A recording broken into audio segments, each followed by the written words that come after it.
And now, the main event that we want to do is we have a few people are going to say some remarks about Judge Newman and the fantastic career that she's had. I will just say that I've been fortunate to know the judge for a number of years, but she knew me in a more limited capacity. She would see me at IP conferences, but not speaking about IP. Instead, as a lot of you know, I used to put together the backup band for Judge Randy Rader.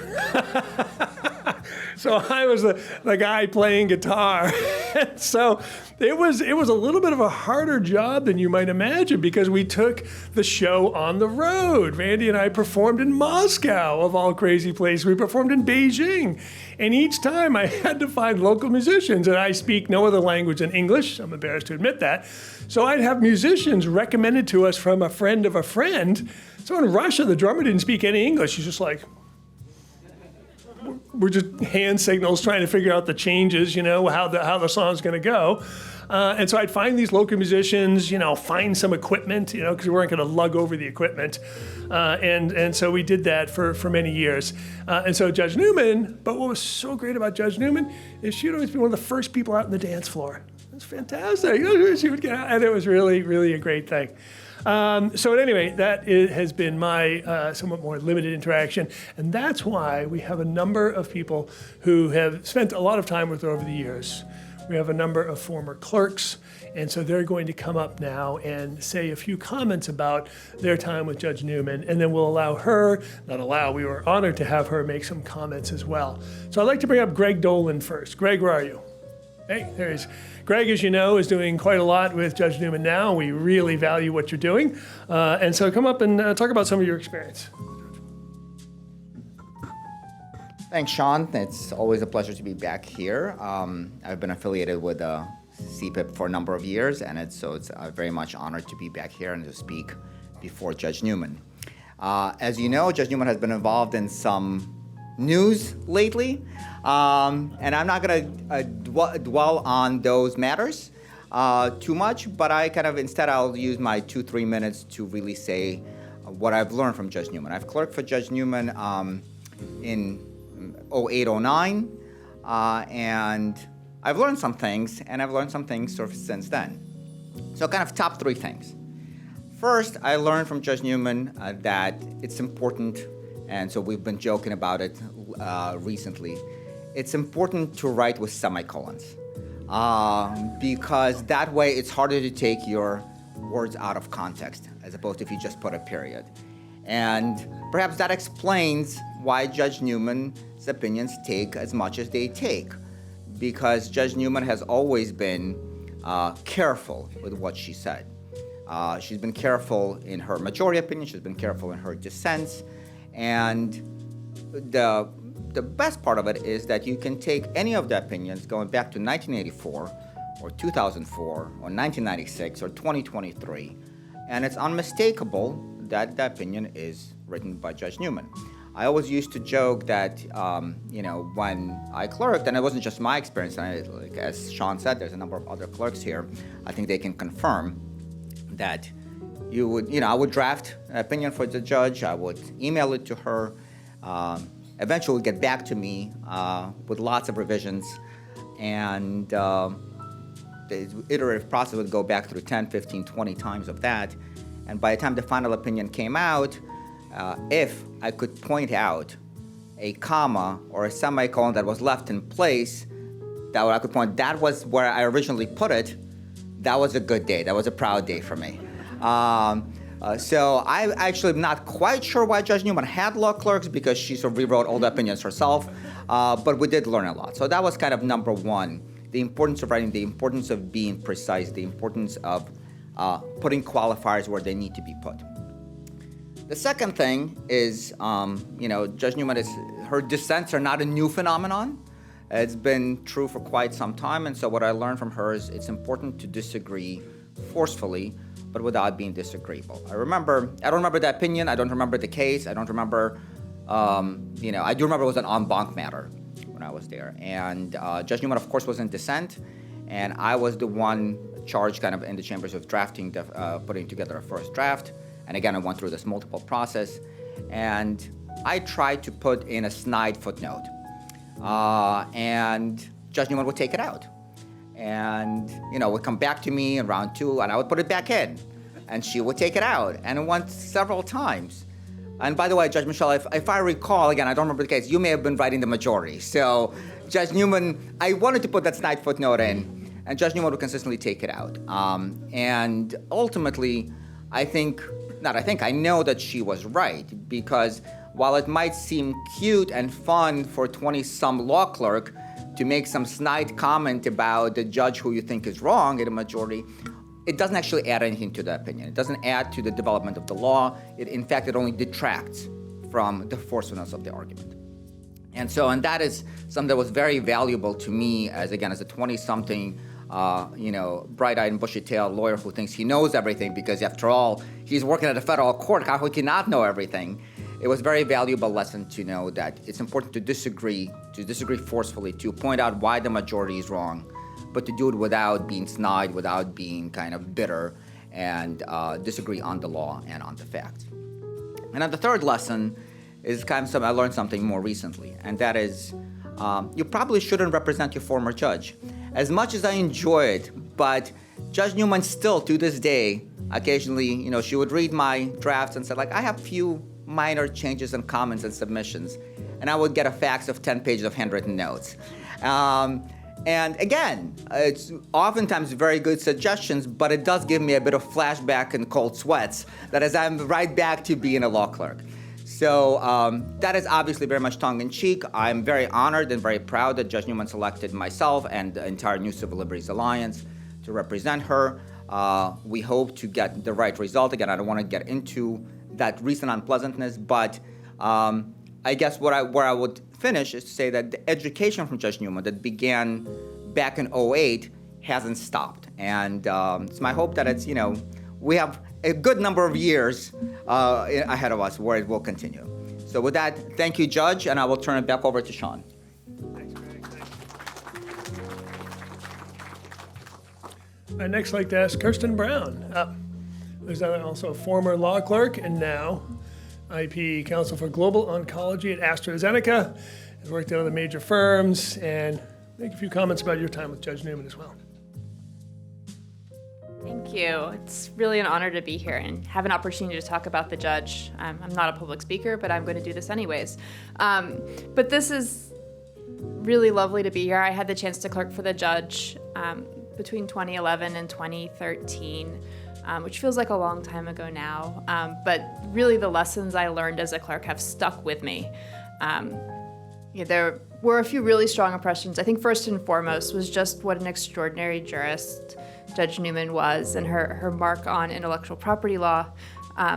One of the things that struck me from the beginning was how much of herself she brought to the bench, that prior to becoming a judge, she was a scientist and an inventor, and then a lawyer in-house, and how that shaped her perspectives. And then she combined that with this ongoing curiosity about the world and how much she wanted to understand how things work, combined with a sharp wit and sharp intellect, really drive how she thinks about cases. And that is just lovely.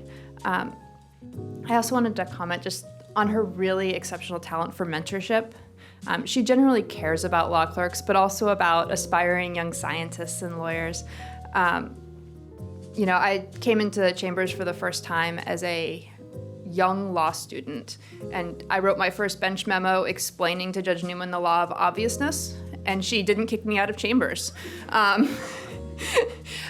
which was lovely. But she also really takes advantage of getting to know her clerks and considering perspectives from all sides, even if we're young and still learning. And that's a really lovely talent, and it's something that is extraordinary. I also understand throughout her career she's taken the opportunity to mentor young inventors and judge inventorship competitions and take on that role of trying to inspire innovation. And that's just lovely too, and is something that she keeps with her. Personally, one of the things that stayed with me from my time as a clerk is she also told me about her experience as an in-house attorney and how much that meant to her. And so personally, I ended up taking her advice and moving in-house myself. And it's something I have really enjoyed professionally. I now get to work with really inspiring scientists and others in oncology to try to eliminate cancer as a cause of death. And I don't know if I would have taken that step professionally if the judge hadn't told me about her experiences and how even though you're not necessarily the one in front of the court or at the bench once you move in-house, how you can still make a big difference and how interesting it can be. And so that was something I very much took from her that came from her time even before she was on the bench. And then as a woman in law and in science, I can't stop without talking about her trailblazing efforts for women in the legal profession and in science and how many glass ceilings she's broken. She has a picture in Chambers of the first all-women panel at the Federal Circuit that was a long time coming and a real milestone. And I can't even imagine all of the things she had to face going back throughout her career. I faced some of those views myself, walking into a meeting as a young woman attorney and having folks assume you don't know what you're talking about. And from some of our conversations, she very much reframed that as an opportunity and an advantage you can leverage when they discount you. And so doing what you can. But I did want to say it's really lovely that Judge Newman can be here with us today, really discussing the ideas that underpin the intellectual property system. This is what she likes, is to debate and discuss and dive in. And here we all are doing what we're supposed to be doing, thinking about innovation, how to support innovation, technology, the U.S. economy, all the wonderful things that come with that. And she's really been a driving force, an independent mind in so much of that space. And so it's lovely that she can be here. So I'll conclude now, but thank you for giving me the chance to speak. And thank you, Judge, for the chance to be in Chambers. Thanks. All right, now we'd like to have Scott Keefe come up, the Stevenson Bernard, that's your current professor. Scott's had an amazing number of professorships. Very distinguished, you all know him. He's been at the ITC as well, has his own consultancy. Really, you've just been everywhere, done everything. Scott, make some comments about the judge. It's a treasure to be here with all of you. I look out at the George Mason IP community and I think about people like Sean, Mark Schultz, Adam Mossoff, Bruce Kobayashi, so many people here, including also, of course, the Manny law and economics tradition that I know when I think about George Mason Law School and its IP program, I think about it in those days when that nexus was forming, because, of course, an anchor, a keystone, a cornerstone of that network was Judge Newman regularly teaching here. I didn't know her at the time. I started my career in Manhattan at an old IP firm then called Penny and Edmonds, working for a guy named Leslie Misrock, who was a larger-than-life person. And I got to the court after practicing to be a law clerk for Judge Rich, and I was so grateful at the time to be in Judge Rich's chambers because he had lived the 20th century of IP. He started his career in Lower Manhattan in 1929. And I thought, gosh, this is a great opportunity to think and write. And lo and behold, down the hall was this judge with this incredible curiosity, Judge Newman. I was not her law clerk. I didn't work for her. It's very natural for judges and their law clerks to develop close relationships. I think it is a testament to Judge Newman that she had the warmth, the curiosity to reach out across the court to other judges and other clerks, not just me. I was just an example of someone who could be so lucky to find myself in the orbit of Judge Newman. There I was working for another judge, Judge Rich, coming from a New York firm, working for a larger-than-life personality, Leslie Misrock. And what did we do together? We built, Judge Newman coordinated a book on patent law. It's now in its 25th anniversary edition coming out, theaters near you. And we built that around Judge Newman with Herb Schwartz, another larger-than-life competing lawyer at a competing firm. Judge Newman has this personality, this brilliance. They combine. The brilliance and the personality draw people together, even competitors, even New York, very alpha, very aggressive competitors, Leslie and Herb. People came together around Judge Newman to work on this book. Other judges at the court, Judge Michel contributed, a number of other law clerks. We put the proceeds from the book into a charity at Judge Newman's suggestion, the Federal Circuit Historical Society, because we noticed that creating that society would be just a reflection of the collegiality, of the professionalism, of the kindness that Judge Newman, that Judge Michel, that the other judges on the court and the clerks of the court felt for each other, but had rallied around Judge Newman. So when I think about how I got to know Judge Newman, it was this firestorm of professional energy of other people brought together around her because she was the center of that warmth, that curiosity, and that positive energy. That's 25 years of lawyers and law students and authors and contributors. We exist as a community because of you. So I thank you, we thank you. We hope that we will always make you proud. We are so grateful to you for bringing us together. So thank you, Judge.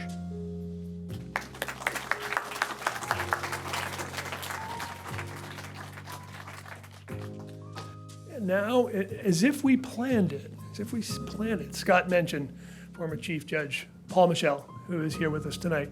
And so I'd like to now turn the floor over to him to speak even more. He has even longer history with Judge Newman. And Judge Michel, if you don't mind, can you do the introduction for Judge Newman too? I'd be honored if you would do that.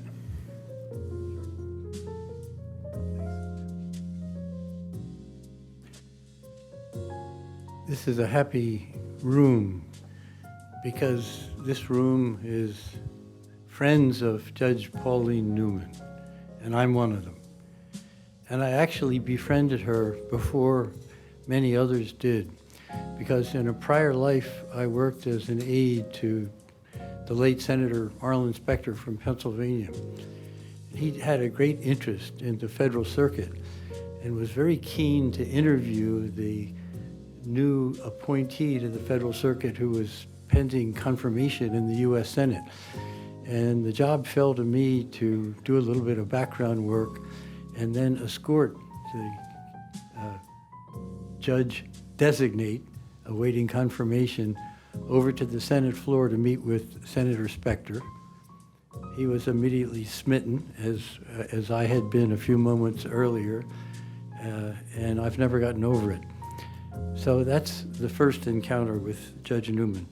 But I'd like to shift a little bit, again, on a personal note,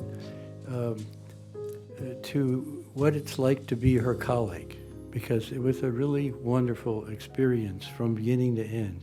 And it didn't matter whether I was one of the judges or in the last 5 years of my tenure before retiring in 2010, the chief judge. In either role, being her colleague was a total joy. Of course, you all know that Judge Newman essentially embodies American patent law. To call her a giant in the field is an understatement. And you know all of those things. And many of you also know that in addition to being a high corporate official, she's a PhD chemist from Yale, an undergraduate of brilliance at Vassar College, a pilot, a sometime race car driver, and many other wondrous things. But we all mainly know her as the judge who helped to mold patent law in the United States. But as a colleague, you could dream of none better. And I remember when I had the duties as the chief to try to pay some attention to opinions that were getting a little gray around the edges, I would go down and talk to Judge Newman and say, Judge Newman, can you put aside a little time and work on the so-and-so opinion? It's getting a little bit old. And she always cooperated. So it was done in that collegial fashion. And it was a lovely experience for the requester, me, and for Judge Newman to respond as she always did. So in even the somewhat awkward setting of nudging a colleague to finally finish up an opinion, it was always a joy, and I never regretted the task of going down to talk to her about that. And on cases, same thing. It was a joy to be on a panel with her. We all learned from her. The law grew because of her insights, whether in the majority or in dissent. And the dissents were always totally on the merits. There was no ad hominem tenor of any of her many dissents, famous and less famous. So in my view, I was very fortunate to have her as a colleague for many years, and I still consider her to be a colleague, although I'm no longer on the court, and she is, thanks to the Creator, and I hope that it will ever remain so. Polly, please come forth and take the microphone and speak to your fans. This is the Pauline Newman Fan Club.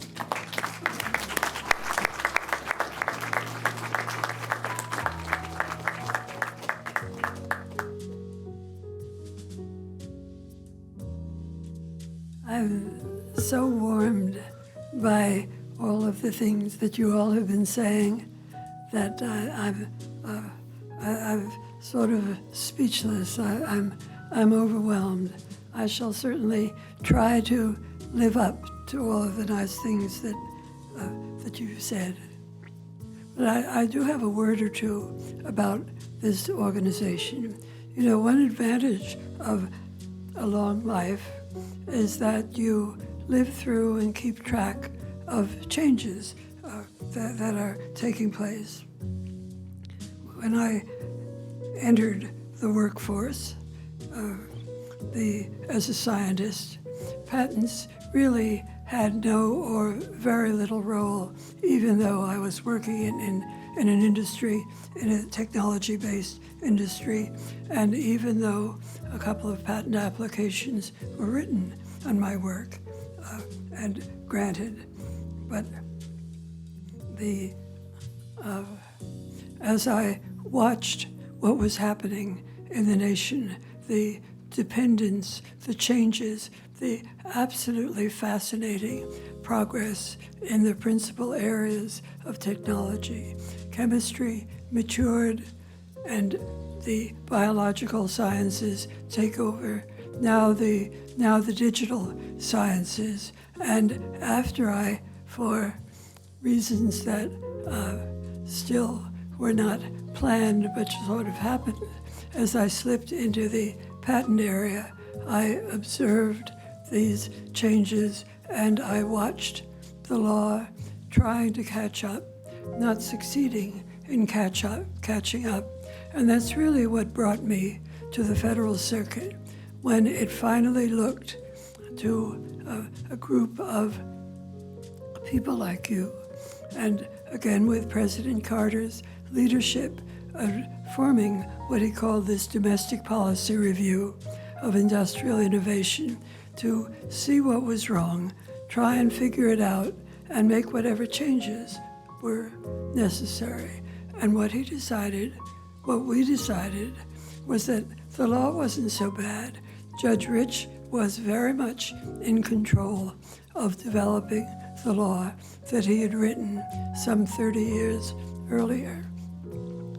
And so we decided to shake up the judiciary, not really knowing how you go about this, but in our innocence, taking on a project that the scholars, I'll say, of judicial structure and of the Constitution thought was just impenetrable. And we did exactly that and formed the new court. The new court, in turn, started out, it came into being at a time of national economic depression. And at that time, its opinions were such that it got a fair amount of the credit of pulling the nation out of depression, perhaps even more than it deserved, because technology was also changing and developing so rapidly. At the same time, they worked together. And for a good number of years, the Federal Circuit did continue in that pattern. When it became apparent, after another 20 years or so, that because primarily of changes in the way industrial economics was working in interaction with the patent system, that a change had to be made. That brought us to the America Invents Act and the rather dramatic change in the way patents were evaluated and used. And I mention it because it's pretty clear to me that it's time to review that evolution and make sure that we've got it right. If it needs to be tinkered with or evolved, then it's up to us. Meanwhile, going back to about the time, almost the beginning of my era in this business, Dean Manny came along and became the dean here at George Mason. His interest had been, in a way, he was about the only purveyor of what was called the law and economics movement. The classical economists didn't see what the law had to do with it, and classical lawyers weren't so sure. So Dean Manny came to George Mason, and within just a year or two, he started to establish the patent program. He brought in a scholar, Irving Caton, to teach patent law, and I must say I can take the credit. He and I developed the course called Legal and Economic Theory of Intellectual Property. That course was taught primarily by an economist, Professor Kobayashi, who I think most of you know. And as an economist, he was not a lawyer, and he quite bragged about not being a lawyer, but he and I shared that course for a number of years. Then when time pressures caught up with me, he took it on himself. For a while I tried to turn up, but he continued. And meanwhile, of course, this institute has developed into the leading IP institution in the nation, if not in all nations. And so here we are, all of us together. We have an enormous responsibility to take the lead in getting it right, in observing the dramatic changes in technology. And let's make sure that we have a law that fits, because technology is practiced in so many different ways. But the understanding that what it's all about is the industrial economics that brings this technology to public benefit is our goal and why we're here. nationally and internationally. It's an enormous responsibility, and I'm counting on all of you to fulfill it. So I can't thank all of you enough, and the people who have said such nice things about me. Again, I shall try to live up to them.